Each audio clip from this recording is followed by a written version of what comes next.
has come down to in the next, we started in 2001. Now we're coming into 2020, and now you're looking at a young black man who's about to come to New York, run the New York office, who has a team of 3 women. So it's a young black man managing 3 women in commercial real estate in New York. That doesn't exist, right? That doesn't happen, right? Unless there's a purpose and intention to shift the culture that is the real estate industry itself. So that's really what we're doing, and that's what's getting me excited about this, and being that face, or meeting these individuals in the room that have been there and done that. We can go and share the story to the next generation of youth that can now look at and be like, hey, I want to be a commercial real estate advisor for tech companies. You know what I mean? Like that could be on the list of the dream boards for future, which is exciting, and I think why we all are here. Verizon actually had a campaign to deal with that, where when you talk about a vision board, what they did was they interviewed all these little kids, asking, what do you want to be when you grow up? And then what they did was they put all the salaries, all the salaries of these different jobs on a wall. And all of a sudden, these kids are seeing $93,000, $105,000, $200,000, and they're going, "Whoa, these jobs exist?" They had no idea. Oh. And again, I just fundamentally believe, and one of the reasons why, when I launched this digital in the show, and one of the reasons we're here and doing these interviews is because we want to be able to use the platform to say, hey, here are people doing things, amazing things, making great amounts of money, controlling things in areas you may not have any clue that exist, and you can actually take your existing skill set or what it is you want to major in college and go in these areas, because I think that's the only way we sort of change the paradigm. And I think about a fraternity brother of mine, agent, sports agent, but also has several other businesses. We flew to NFC Championship game a few years ago and represent Cam Newton. Okay. And so we were leaving Florida on his private plane. But the real story is that I'm sitting here and I'm watching. I'm looking at who's all in this terminal, and I'm seeing all these little white kids running around with their parents. And it hit me. I said, you got little white kids who are 3, 4, 5, 6, 10, who are growing up, and for them, flying private planes is normal. It's the norm, yeah. They lived it, they see it, they experienced it. I said, you got black folks who may be 50 or 60, or may go through life and never ever even know what that experience is. And it just speaks to what groups have been exposed to versus those who have not. 100%. And these kids are not the children of athletes or entertainers. And that's also the biggest thing. Because again, we think of, you're a rapper, you're an entertainer, you're an actor. No.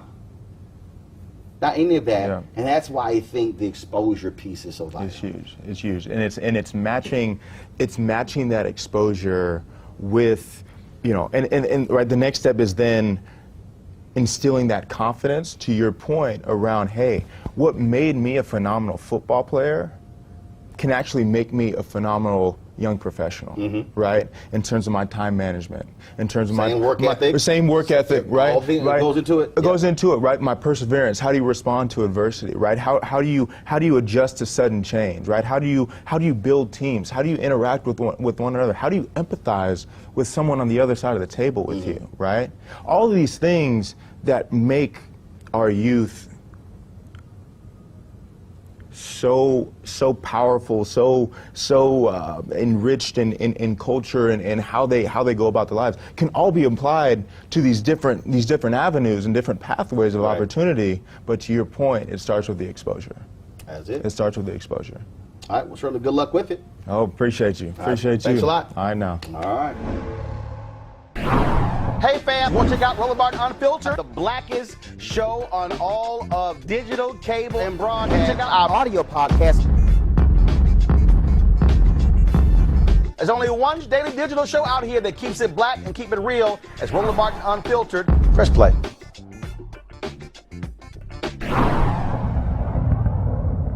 Okay, I need you to really explain to me, what the hell is blockchain? I've had people on my show trying to explain it. I've had my audience going, Roland, we still don't get this. What is it? Right. Well, I answer this question a lot. So I'll try to keep it very simple because blockchain has different flavors, different iterations.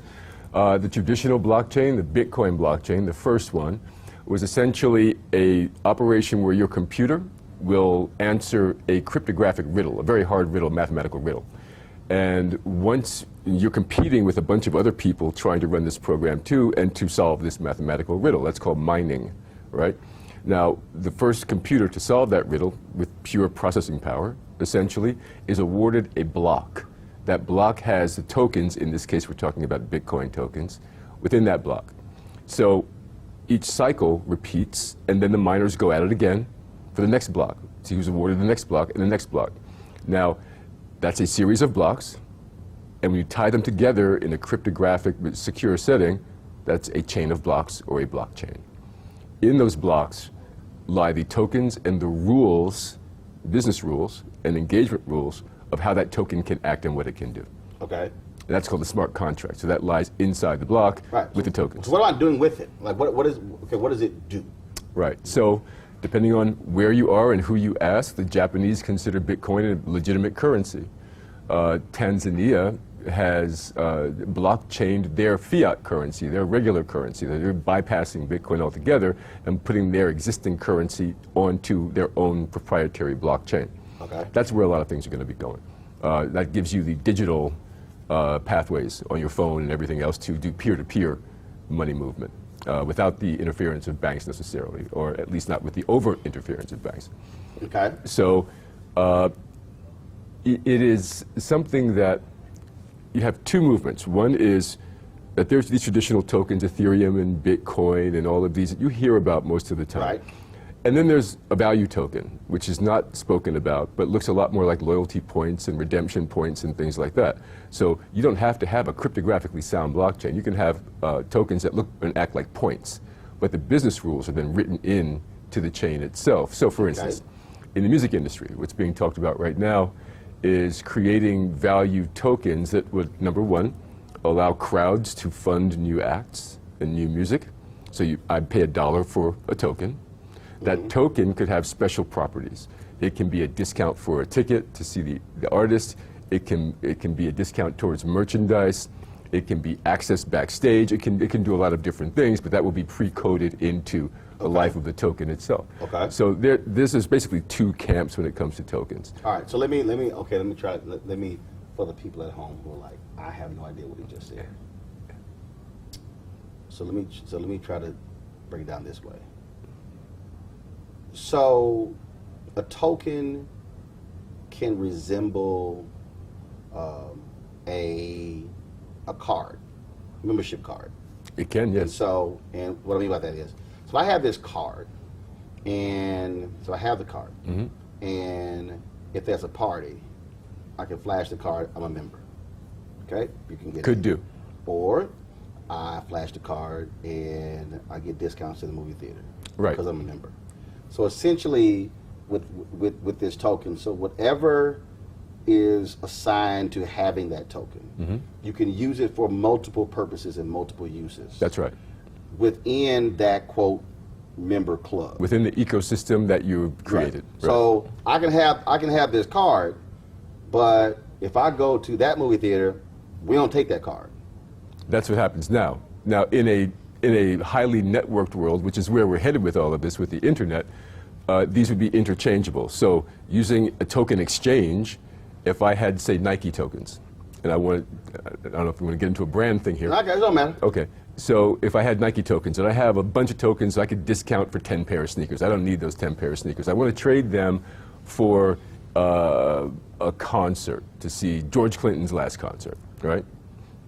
Well, I could do that over an exchange and just use with my phone or my computer, go on and say, who wants these Nike tokens? Who wants that discount? I'll trade you in whatever pricing mechanism is created for tickets to George Clinton, right? So that's the future that we see. That's the future that we're building, actually. So how does that benefit the ordinary person right now who is sitting there going, oh, that, I don't know what all that means. I mean, how does it benefit the everyday consumer, that young person, that middle-aged person, that older person? How does it benefit them? Well, we tend to look at it as value extrusion, not extraction, so we're creating new forms of value. Usually, if you've had a Barnes & Noble card or something like that, it's in your drawer somewhere. You've left value on that card. And as a matter of fact, the brands write that value into their write-offs. They expect you not to use that card at some point or forget you have it or whatever. So you haven't legitimately spent the value that you've earned with them, and after a while it expires, right? So these tokens never expire. You're able to fully use them because you have a rolling log of how much you have on that token at any point, or that whatever token you have at that given point in time, and then you can trade them very easily. So with the trade, let me interrupt you. Okay, so again, just hit me. So let's say, okay, so I've got points on my credit card. I've got like several 100,000 points. Then I've got miles. I'm Premier 1K on United. I've got miles on American. I've got status there. I've got status on Delta. And then I've got car rental points and all sort of stuff. But with my card points, I'm only able to access the rewards within that card. That's right. So to redeem those points, I can go to the website. I can buy this, I can buy that, I can buy this. Same principle. And so essentially that's but more open, right? So you're in a closed ecosystem. Right. Right? You maybe with Avis or whatever you happen to be with, or Holiday Inn, whatever hotels you like, Amelia. Yeah, right, but this it's a Visa credit card. Right. So those rewards is just within whatever rewards they have on their list. Right. That's all I can use my points for. Right. We're talking about opening that up and creating an entirely new economy. So I have based those on that. points, and then this group over here says, "Oh yeah, you can take your points and use them over here," and they may have a whole list of things something else that I want, and so essentially I'm exchanging. I built the value over here, and I'm exchanging them over here. That's right. Okay. That's the future that we're building. Okay. Right. See, I think that might explain a lot bit easier. Because that's been the hardest point. I mean, people come on my show, talk about blockchain or whatever, and it still always comes down to, okay, but what does it mean for me? What is it doing? Like, what am I doing with it? Well, now, we only talked about value tokens. There's the issue of Bitcoin itself as a store of value or a commodity, like America sees it as an economy, as a commodity, or you have Japan, where they see it as a full-on currency. So that's still a very gray area from jurisdiction to jurisdiction. And so that's very funny. You have to be very careful, obviously, in how you handle those kinds of things. And I would suggest everyone take a look at it if you're really interested, but it's not something that is more readily available to non-tech or non-financial people, because it is a little bit harder to grasp, and the rules do change from place to place. Got it. And when you say that's where we're moving, when do you think it reaches? When does it cross a certain threshold? Yeah, like a critical mass.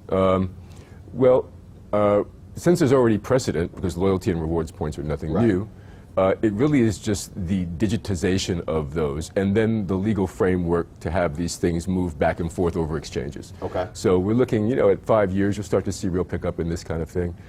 In 10, 15 years, everyone will use them. You won't know the word blockchain. We won't use the word blockchain. It doesn't really matter. It's just a buzzword for tech that we happen to use. Got it. We don't walk around and say, loyalty tokens.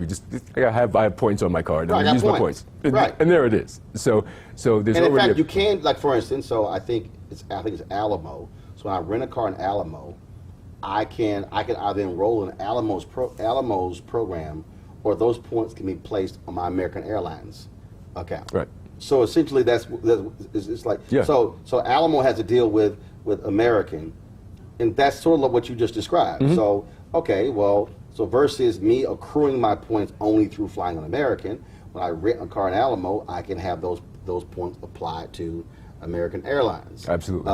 And sort of these. Okay. All right. Got it. Yeah. I mean, we're announcing next week that we've been working closely with a group that is building what we call an STO exchange in Curacao.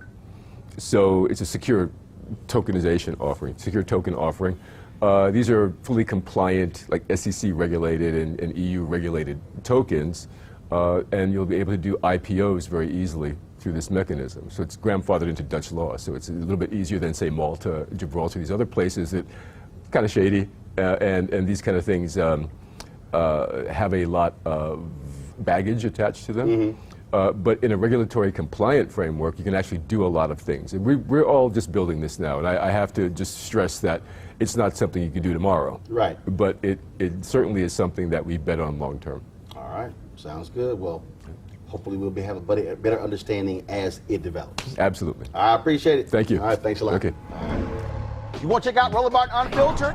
YouTube.com/Roland S. Martin. And subscribe to our YouTube channel. There's only one daily digital show out here that keeps it black and keep it real. It's Roland Martin Unfiltered. See that name right there? Roland Martin Unfiltered. Like, share, and subscribe to our YouTube channel. That's YouTube.com/Roland S. Martin. And don't forget to turn on your notifications so when we go live, you'll know it. You want to support Roland Martin Unfiltered? Be sure to join our Bring the Funk fan club. Every dollar that you give to us supports our daily digital show. There's only one daily digital show out here that keeps it black and keep it real. It's Roland Martin Unfiltered. Support the Roland Martin Unfiltered daily digital show by going to RolandMartinUnfiltered.com. Our goal is to get 20,000 of our fans contributing $50 each for the whole year. You can make this possible. RolandMartinUnfiltered.com. Hey fam, want to check out Roland Martin Unfiltered? The blackest show on all of digital, cable, and broadcast. Check out our audio podcast. There's only one daily digital show out here that keeps it black and keep it real. It's Roland Martin Unfiltered. Press play. This is DIALLO RIDDLE, and you're watching Roland Martin Unfiltered. Stay woke. This is Director X, the director of Superfly on the red carpet, or the black carpet, and you're watching Roland Martin Unfiltered. Yo, what up, y'all? This is Jay Ellis, and you're watching Roland Martin Unfiltered. Hi, I'm CHALEY Rose, and you're watching Roland Martin Unfiltered. I'm Lex Scott Davis, and you are watching Roland Martin Unfiltered. Hey, what's up, y'all? It's your boy Jacob Latimore, and you're now watching Roland Martin right now. Eee.